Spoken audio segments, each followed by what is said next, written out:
So Adani group ஒட்டுமொத்தமா 6 listed companies வந்து இவங்க ஒருத்தங்க அடியிலேயே இருக்கு. இது வந்து Adani green energy, Adani ports, Adani total gas, Adani power, Adani cements, Adani Wilmar. So நீங்க வாங்குற ஃபார்ச்சுன் கூட அவங்க விற்கிறது தான். ஸோ அநேகமா நீங்க இந்த விளம்பரத்தை எல்லாம் பார்த்திருப்பீங்க. ஸ்ருதி, நெக்ஸ்ட் நீதான். இப்போ போய் இவ்ளோ சாப்பிடுறியே, ஹெவி ஆயிடாது? அம்மா சமைச்சது மிஸ். அதுவும் ஃபார்ச்சூன் ஆயில்ல, லைட்டா தான் இருக்கு. ஆனா இதுல சோகமான விஷயம் என்னன்னா, நீங்க பார்த்த விளம்பரம் வந்து வெறும் பாதி வரைக்கும் தான் ஆக்சுவலா டெலிகாஸ்ட் பண்ணிருக்காங்கன்னா, ஃபுல் வெர்ஷன் வந்து இது வரைக்கும் யாருமே பார்த்தது இல்ல. நாங்க வச்சிருக்கோம், அதை பாருங்க.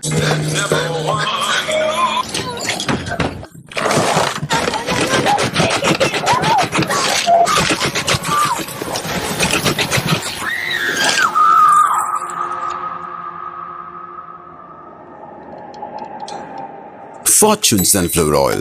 Weight சாப்பிட்டாலும் லைட்டா ஃபீல் பண்ணலாம். ஸோ பெர்ஃபார்மன்ஸ் பண்றதுக்கு முன்னாடி ஹெவியா சாப்பிட்டீங்கன்னா நைட் என்ன ஆகுன்றத வந்து நீங்க நல்லா புரிஞ்சுக்கணும், சரிங்களா? ஆனா இது மட்டும் இல்லாம 13 harbour, 7 airport, 6 thermal power plant, இந்தியாவோட leading solar power energy panel generate பண்றது, இந்தியாவோட லீடிங் எலக்ட்ரிசிட்டி ஜெனரேட் பண்றது, இந்தியாவோட லீடிங் வந்து இந்த கேஸ் சப்ளை பண்றது வந்து அவங்க தான் பண்றாங்க. ஸோ சாரி, ஒருவேளை கேஸ் வந்து சப்ளை பண்ற பிசினஸ் என்னன்னு உங்களுக்கு தெரியாம இருந்துச்சுன்னா இதுதான் இந்த பிசினஸ். சோ இவ்வளவு விஷயத்தை ஓன் பண்ற காரணத்தினால அடானி குரூப் வந்து infrastructure arm of the India அப்படின்னு வந்து ஒரு சிலர் வந்து குறிப்பிடுறாங்க. ஆனா இப்ப மேட்ருக்கு வருவோம், சரிங்களா? ஃபர்ஸ்ட் அடானி குரூப்ல சம்பந்தப்பட்ட முக்கியமான ஆளுங்க நிறைய வாட்டி பெரிய பெரிய கேஸ்ல வந்து மாட்டிருக்காங்க. உதாரணத்துக்கு ராஜேஷ் அடானி வந்து 2004 டைமண்ட் ட்ரேடிங் ஸ்கீம் அப்படின்ற ஒரு பிசினஸ் வந்து வெளிநாட்டுக்கு அவங்களுக்கு பண்ணும் போது அவர் என்ன பண்ணியிருந்தாரு, சப்மிட் பண்ண பேப்பர்ல அடானி குரூப்போடைய வேல்யூ எல்லாத்தையுமே ஏத்தி தப்பா காட்டியிருக்காங்க. அது மட்டும் இல்லாம கஸ்டம்ஸ் டாக்ஸ் வந்து சரியா இந்தியால கட்டாம இருந்த ஒரு கேஸ். அதுக்கப்புறம் அடானி போர்ட்ஸ்ல வந்து இம்போர்ட் பண்ற டாக்குமெண்ட் எல்லாமே ஃபோர்ஸ் பண்ணி கொடுத்த ஒரு கேஸ். அது மட்டும் இல்லாம இல்லீகலாவே நிறைய எக்ஸ்போர்ட் பண்ண கேஸ்ன்னு சொல்லிட்டு ஏகப்பட்ட கேஸ்ல வந்து ராஜேஷ் அடானி வந்து மாட்டியிருந்தார். அடானி வந்து வேலையை விட்டு தூக்கிடுவாங்க அப்படின்னு எல்லாரும் நினைச்சுக்கிட்டு இருந்த போது அடானி வந்து அவருக்கு ப்ரமோஷன் கொடுத்து மேனேஜிங் டைரக்டர் ஆக்கிட்டாரு. இது ஜஸ்ட் ஒரு எக்ஸாம்பிள் தான் அப்படின்னு நீங்க நினைச்சீங்கன்னா இதை பாருங்க. கௌதம் அடானியோட மச்சான் சமீர் வோரா ராஜேஷ் அடானி போலவே மற்றொரு வர்த்தக முறைகேடுல மாட்டினாரு. கம்பெனி பற்றி பொய் சொல்லி பிசினஸ் பண்ணதால எல்லோரும் அடானி அவரை வேலை விட்டு தூக்குவாருன்னு நினைச்சாங்க. ஆனா அடானி அவரையும் ஆஸ்திரேலியா அடானி கம்பெனி மேனேஜிங் டைரக்டரா பதவி உயர்வு கொடுத்தாரு. ஆமா, சோ அடானி குரூப் பத்தி நீங்க வெளியே தப்பா பெருமையா பொய் சொன்னீங்கன்னா உங்களுக்கும் வந்து ஏகப்பட்ட பெனிஃபிட்ஸ், அதுக்கப்புறம் ப்ரொமோஷன்லாம் கிடைக்கும். சோ இதுதான் வேலை கிடைக்கிறதுக்கான ஒரே வாய்ப்புனா ஃபார் த ரெக்கார்ட் நான் சொல்லிக்கிறேன், அடானி குரூப் மாதிரி ஒரு சூப்பரான ஒரு கம்பெனி இந்த உலகத்துல இருக்கவே முடியாதுங்க, சரிங்களா? அடானி பார்க்கறதுக்கு எவ்வளவு சூப்பரா செக்ஸியா இருக்குது. ஓ மை காட், இந்த மாதிரி ஒரு கம்பெனிலாம் இந்தியாவில் இருக்கிறதுலாம் இப்படி புல்லரிக்குதுங்க. எனக்கு புல்லரிக்குது. இவ்வளவு பெருமையா பேசியிருக்கா, ஒரு கிளர்க் வேலையாவது போட்டு கொடுப்பீங்க அப்படின்னு நம்புறேன் உங்க கம்பெனில. இதுல நீங்க நோட் பண்ண வேண்டிய விஷயம்னா, அடானி குரூப்ல வேலை பார்க்குற எம்ப்ளாயிஸ் மட்டும் இல்லாம அடானி குரூப்பே ஏகப்பட்ட வாட்டி கரப்ஷன் பண்ணுது, டாக்ஸ் எவேஷன் பண்ணுதுன்ற மாதிரி ஏகப்பட்ட கேஸ்ல மாட்டிருக்காங்க. ஒரு ஆய்வின்படி $17 பில்லியன் வந்து அவங்க ஏமாத்தி கையாண்டிருக்காங்களா கணக்கில் காட்டாம. ஆனா அடானி குரூப் பத்தி எல்லாரும் அலிகேஷன் வைக்கும் போது வெறுமனே ஸ்டாக் மேனிபுலேஷன் பத்தி தான் பேசுறாங்களே தவிர்த்து சுற்றுச்சூழலுக்கு அவர் என்னென்ன பண்ணாரு, அதுக்கு எவ்வளவு பாதிப்பு கொடுத்தாருன்னு யாருமே பேச மாட்டாங்க அப்படின்றதுதான் வருத்தத்துக்குரிய உண்மையா இருக்கு. நீங்க கேட்கலாம், எல்லா பிசினஸ் பண்றவங்களுமே வந்து சுற்றுச்சூழல் பத்தி அக்கறை வச்சிருக்கணுமா அப்படின்றதெல்லாம் அவசியம் இல்லதான். பட் ஆனா இப்ப நீங்க வந்து ஒரு தெர்மல் பவர் பிளான்ட் கட்டுறீங்கனாலோ, இல்லனா வந்து கன்ஸ்ட்ரக்ஷன் பண்றீங்களாலோ, இல்லனா சிமெண்ட் கம்பெனி நடத்துறீங்களாலோ, இல்லனா ஃபார்ச்சுன் சாப்பிடுறீங்கனாலோ, உங்களுக்கு எல்லாருக்குமே பேசிக்கா கொஞ்சமாவது சுற்றுச்சூழல் பத்தி அக்கறை இருக்கணும். இதுல என்ன கொடுமைனா இது எல்லாத்தையுமே அடானி பண்ணிக்கிட்டு இருக்காரு. ஒரு வாட்டி வெளிநாட்டுல இருந்த எல்லா சுற்றுச்சூழல் சார்ந்த மக்களும் அடானி குரூப்ல இன்வெஸ்ட் பண்ற ஷேர்ஸ் எல்லாத்தையுமே வித்துட்டாங்களாம். ஏன்னா அவங்களுக்கு ஒரு முக்கியமான விஷயம் என்னன்னு தெரிய வந்திருக்கு, அடானியோட கிரீன் ஸ்டாக் எல்லாம் இருக்கு இல்லையா, அதெல்லாம் வந்து கொலாட்டரலா வச்சு ஆஸ்திரேலியால வந்து அடானி வந்து ஒரு கோல் மெயில் ஆரம்பிக்கலாம் அப்படின்னு சொல்லி ட்ரை பண்ணிருக்காரு. இது எப்படின்னா, உங்களுடைய வைஃப் கிட்ட போயிட்டு நீங்க ஒரு நல்ல ஹஸ்பண்ட் அப்படின்ற ஒரு சர்டிபிகேட்டை வாங்கிட்டு அதே சர்டிபிகேட்டை வச்சுக்கிட்டு நீங்க சின்ன வீடு ஓபன் பண்றதுக்கு சமம் இது. என்னுடைய முதல் பொண்டாட்டி என்ன ரொம்ப நல்ல புருஷன் சொல்லியிருக்காங்க, நீங்க 2ஆம் தரமா வரீங்களா?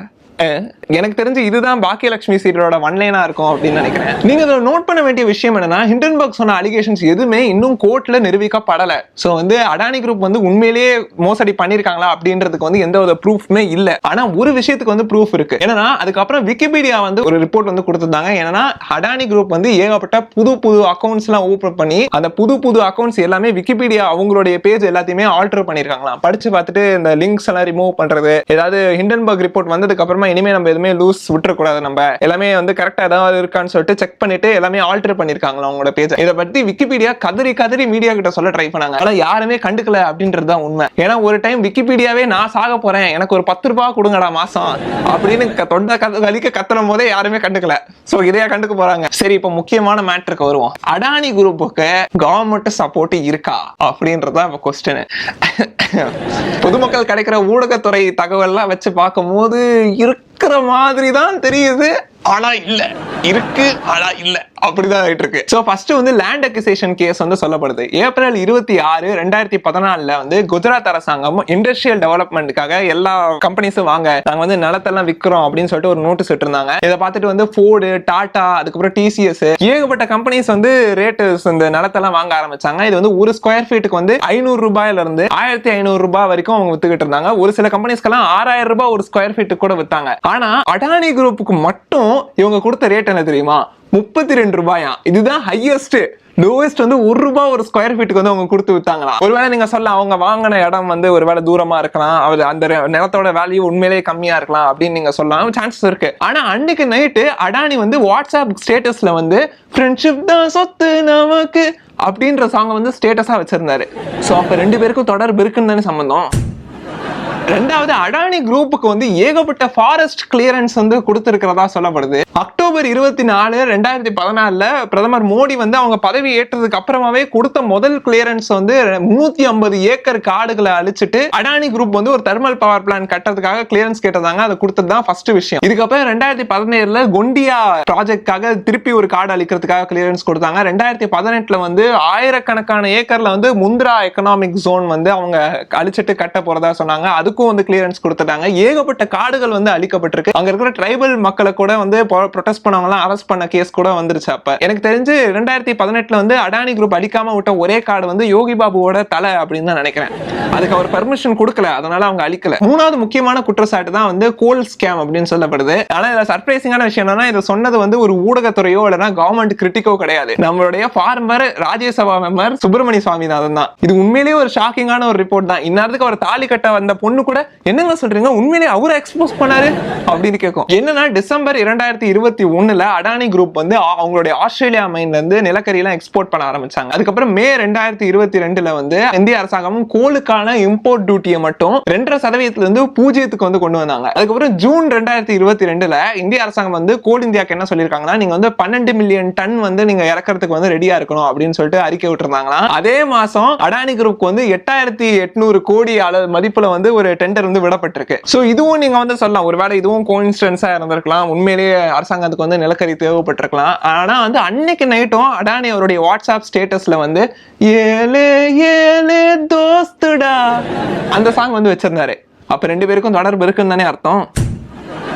இதுல ஹைலைட் என்னன்னா, இப்ப கோல் இந்தியா வந்து இந்தியால இருக்கிற நிலக்கரி ஏதாவது ஒண்ணு வாங்குறாங்கன்னா அதுல வந்து ஒரு டன்னுக்கு வெறும் 1800 இருந்து 2000 வரைக்கும் தான் செலவாகும். ஆனா இப்ப அடானி இம்போர்ட் பண்ற கோலை வாங்குறதுனால மட்டுமே ஒரு டன்னுக்கு வந்து 17,000 இருந்து 20,000 வரைக்கும் இந்திய அரசாங்கம் வந்து செலவு பண்ணிக்கிட்டு இருக்கு. சோ உண்மையிலேயே இந்தியால டன் கணக்குல நம்மள ஓங்கி அடிக்கிற ஒரே ஆள் வந்து அடானி குரூப் மட்டும்தான்.